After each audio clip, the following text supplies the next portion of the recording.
நல்ல கிரகங்களுடைய ஒத்துழைப்பு இருந்தும் கூட ஏனோ வாழ்க்கையில ஒரு தடுமாற்றத்தை சந்தித்து வந்தீர்கள். இனி கவலைப்பட வேண்டாம். காரணம் என்ன? இதை மட்டும் கொஞ்சம் கவனமா இருந்தா போதும். அடுத்த ஒரு விஷயங்களை தலையிடுவது, அவர்களது பிரச்சனைகளுக்கு ஆலோசனைகள் கூறுவது அவர்களுக்கு உதவுகிறது என்று நீங்களே பிரச்சனையில் சென்று மாட்டிக்கொள்ள வேண்டாம். அதே நேரம் தொழில் வியாபாரத்தில் இருந்த போட்டிகள் எதிர்ப்புகள் குறைவதற்கான சூழ்நிலை இந்த மாதத்தில் அமையும். தொழில் வியாபாரத்துல ஒரு நல்ல முன்னேற்றத்தை பெறக்கூடிய ஒரு நல்ல சந்தர்ப்ப சூழலை அமையும். குறிப்பா பாத்தீங்கன்னா புதனை பொறுத்த வரைக்கும் 8ஆம் இடத்தில் எதிர்பாராத பண வரவுகள் தனவரவுகளை தருவதற்கான ஒரு நல்ல சந்தர்ப்பம். சிலர் எல்லாம் குடும்பத்தை பிரிந்து தொழில் ரீதியாக வெளியிடங்களை தங்கி வருவீர்கள். மன ரீதியான சில காயங்கள், அந்த நிலை மாறுவதற்கான ஒரு அற்புதமான காலமாக இது அமையும்.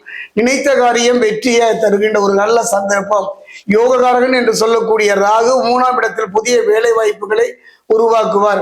புதிய வேலை குறிப்பா பாத்தீங்கன்னா அரசு துறையில முயற்சி செய்வதற்கு அற்புதமான ஒரு காலமும் இந்த காலகட்டம் தான். 3ஆம் இடத்துல புதிய வேலை வாய்ப்புகளை உருவாகவும் அந்த நிலையை